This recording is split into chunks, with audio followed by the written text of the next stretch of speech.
Hi, welcome to Lachlan Likes a Thing, a show where I take a thing and see whether or not I like it. Now, this time we're going to be looking at the AiAiAi TMA-1 studio headphones. AiAiAi is a relatively young company from Denmark, so you may not have heard of them. In recent years, they've been known for putting out some really eye-catching streetwear design headphones. Now, the TMA-1 Studio is the studio version of the TMA-1 DJ headphones that AiAiAi released a number of years back.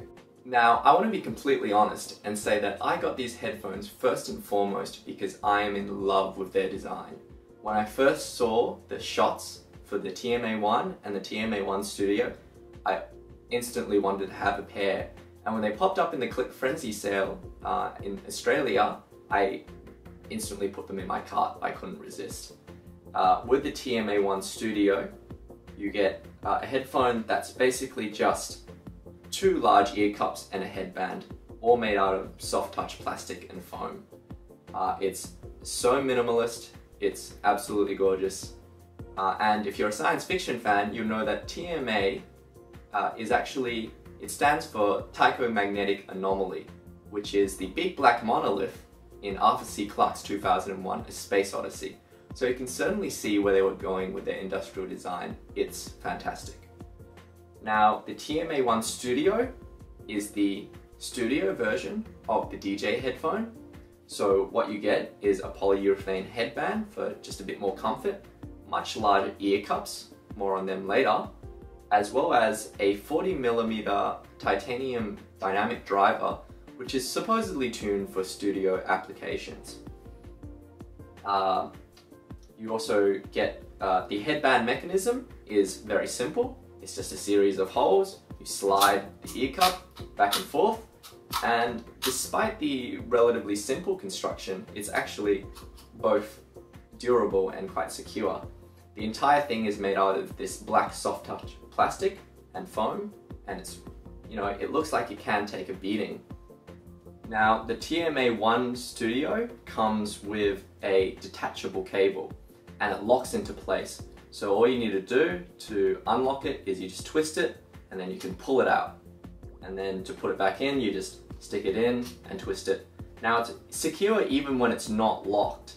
There's no give, there's no jiggle. And if you remember when I talked about the Sony MDR1R and its kind of slightly flimsy detachable headphone cable jack, this is the kind of design that I would have liked to see on the MDR1R. Something that's simple, locks in and out, and very durable. Now, there are two versions of the TMA-1 Studio.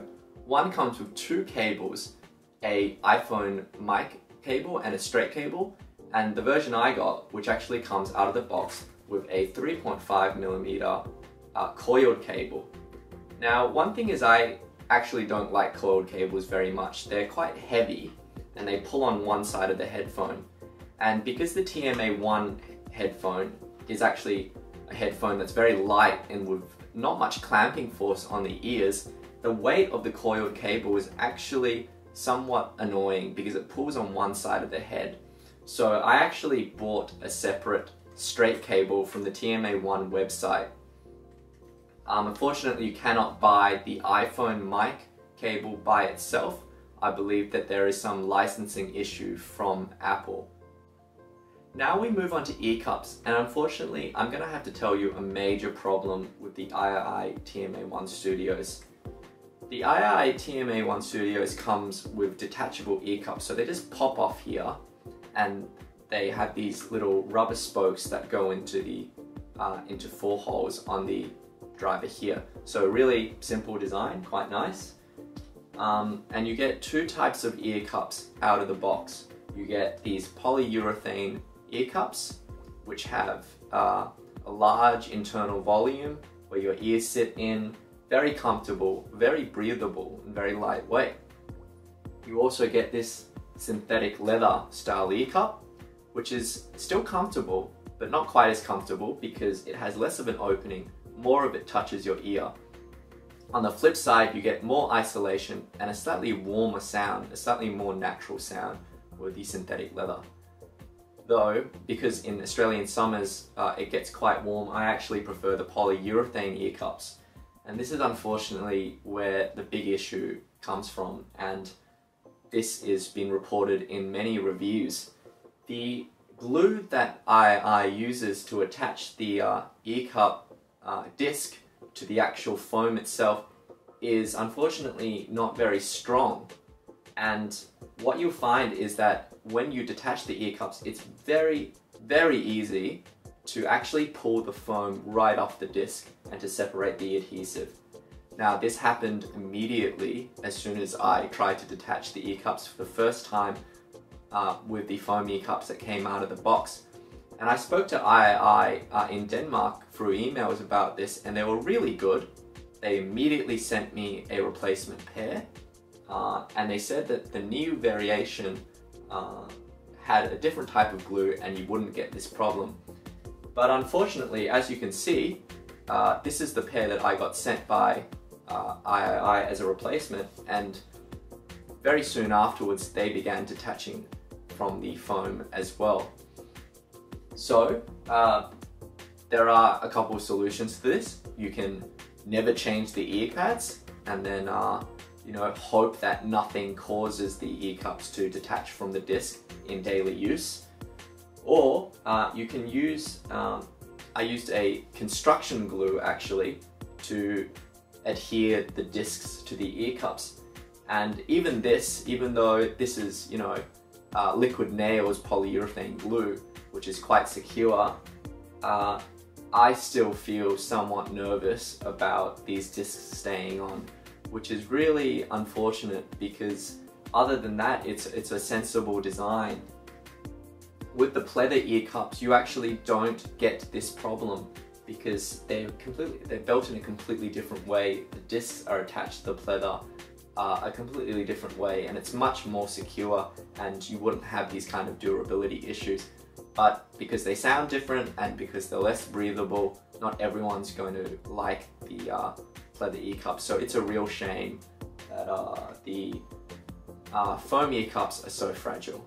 So, despite all these ear cup issues, how do the TMA-1 Studios actually sound? Well, first thing I want to say is that even though these are described as studio headphones, I can't actually imagine anyone using these for any sort of critical studio monitoring. And this isn't because they're some kind of, you know, massive bass cannon, because despite their imposing industrial design, they're really not that bassy. They have a really punchy upper bass section, but actually not that much low kind of rumble to the bass. You get a very clear treble section with quite a lot of extension, but at the same time, it's very delicate. It's not particularly fatiguing on the ears, and you don't get a lot of depth or warmth to the vocals, the mids. So overall, you get a bit of a V shape with the sound. With the pleather ear pads, you get a bit more of a warmer, a bit more of a natural sound, but you get the trade-off where they're slightly less comfortable than the PU foam ear pads. The reason why I say I can't imagine these being used for critical studio monitoring is that as soon as you put them on, you can tell that there's a very strange, very specific sound signature going on.